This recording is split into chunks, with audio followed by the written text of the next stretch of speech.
오늘 함께 보실 하나님의 말씀은 마태복음 17장입니다. 말씀 봉독은 14절에서 20절까지 하겠습니다.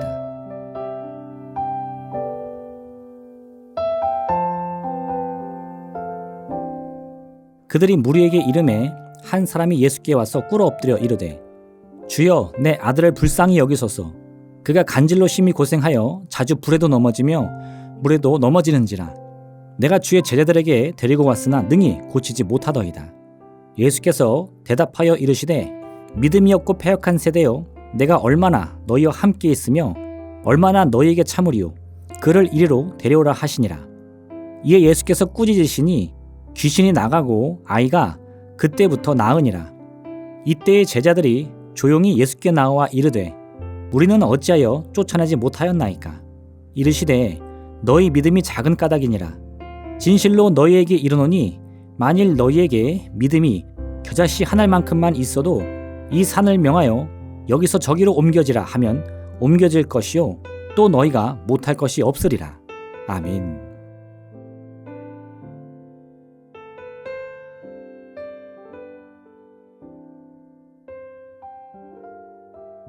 예수님께서 제자들과 함께 한 산에 오르셨는데 갑자기 그 모습이 변하시며 얼굴이 해같이 빛나고 옷은 빛과 같이 휘어졌습니다.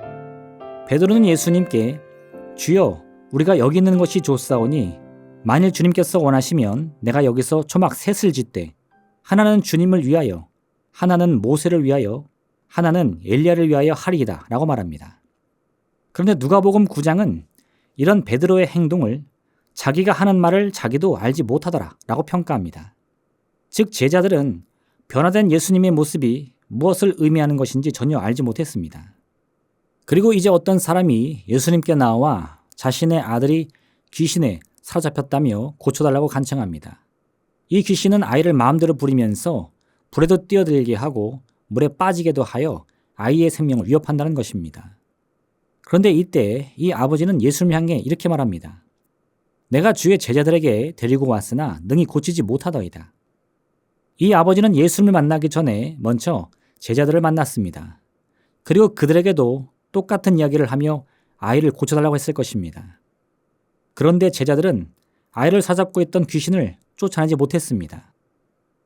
이후에 제자들은 예수님께서 귀신을 쫓아내는 것을 본 후에 어째서 자신들은 예수님처럼 귀신을 이길 수가 없었는지를 묻습니다. 예수님께서는 이와 같이 말씀하셨습니다. 너희 믿음이 작은 까닭이니라. 진실로 너희에게 이르노니 만일 너희에게 믿음이 겨자씨 한 알만큼만 있어도 이 산을 명하여 여기서 저기로 옮겨지라 하면 옮겨질 것이요 또 너희가 못할 것이 없으리라. 예수님의 말씀에는 믿음에 대한 두 가지 비밀이 담겨 있습니다. 먼저 첫째로 우리의 믿음은 늘 작은 믿음뿐입니다. 우리가 아무리 큰 믿음을 품으려고 해도 이것이 쉽지 않습니다. 믿음을 품었다고 생각하는 바로 그 순간에도 우리의 마음과 생각은 여전히 여러 문제와 위험에 노출되어 있습니다. 한순간에 믿음은 사라지고 의심이 우리를 지배하는 경험을 하게 됩니다. 제자들이 배를 타고 갈릴리 호수를 건널 때 큰 풍랑을 만났습니다. 예수님께서 물 위를 걸어서 제자들을 돌아오셨는데 이때 물 위에 계신 분이 예수님인 것을 알게 된 베드로는 즉시 자신도 명하여 물 위를 걸어 예수님께 나아가게 해달라고 말합니다. 예수님께서는 그의 요청대로 베드로를 불러 물 위를 걸어서 예수님께 나오도록 하셨습니다. 베드로가 배에서 내려 처음 한 발을 디뎠을 때 놀랍게도 그의 발은 물에 빠지지 않았습니다. 또다시 다른 한 발을 내딛자 그도 역시 예수님처럼 물 위에 서 있는 것을 깨닫게 되었습니다. 그런데 이 놀라움도 잠시뿐, 바로 한순간에 베드로의 시선이 바람과 파도를 향합니다. 자신이 물 위에 서 있다는 놀라움과 동시에 또한 언제든 자신의 발이 물속으로 빠질 수도 있다는 두려움이 몰려왔는데 그의 시선이 바람과 파도를 향하자마자 믿음은 사라지고 그 의심만 남게 된 것입니다. 베드로는 즉시 물 아래로 가라앉았습니다. 그런데 여러분, 오늘 예수님께서는 이런 우리의 작은 믿음으로는 아무것도 할 수 없다 말씀하는 것이 아닙니다. 오히려 이 작은 믿음만 있다고 하더라도 산을 명하여 자리를 옮기라 하면 그 놀라운 역사가 우리 인생에 반드시 일어날 것이라 말씀하고 있는 것입니다. 이것이 바로 믿음의 두 번째 비밀입니다. 겨자씨만한 믿음은 너무 작습니다.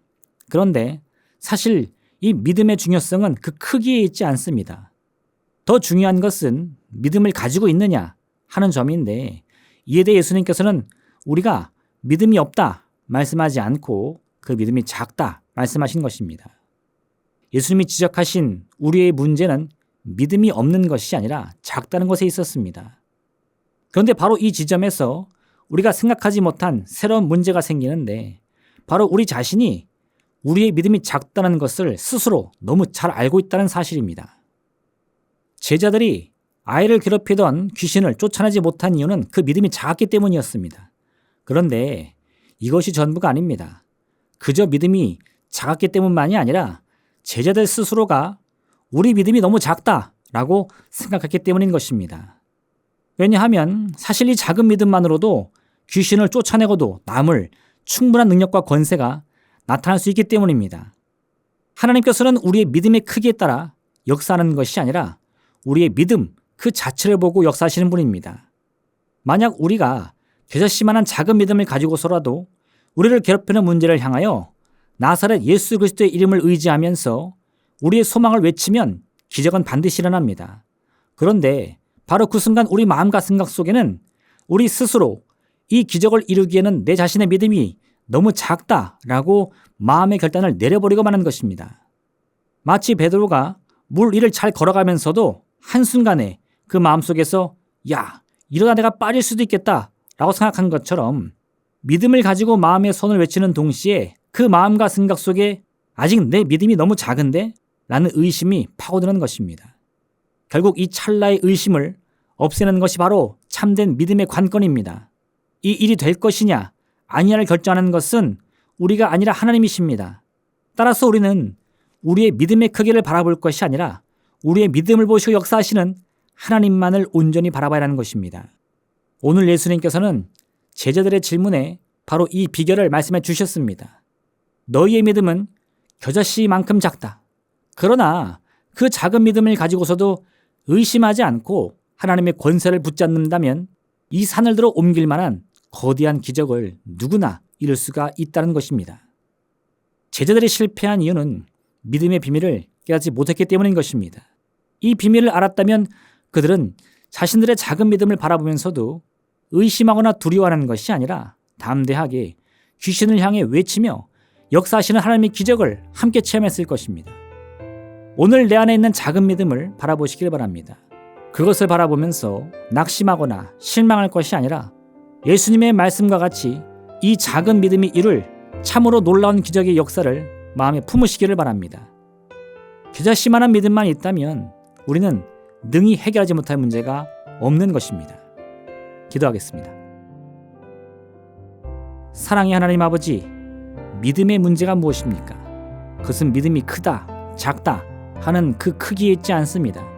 내게 있는 그 작은 믿음을 바라보며 우리가 어떠한 결단을 내리는가 하는 것에 달려있는 것입니다. 작은 믿음 때문에 낙심하는 사람, 실망하는 사람에게는 아무런 역사가 일어날 수 없습니다. 그러나 그 작은 믿음을 가지고도 내게 크신 역사를 이루실 하나님을 바라볼 때에 하나님의 기적은 우리의 삶 속에 반드시 일어나게 될 줄로 믿습니다. 오늘 이 겨자씨와 같이 작은 믿음이 이루는 그 놀라운 기적을 반드시 체험할 수 있도록 인도하여 주옵소서. 예수님의 이름으로 기도합니다. 아멘.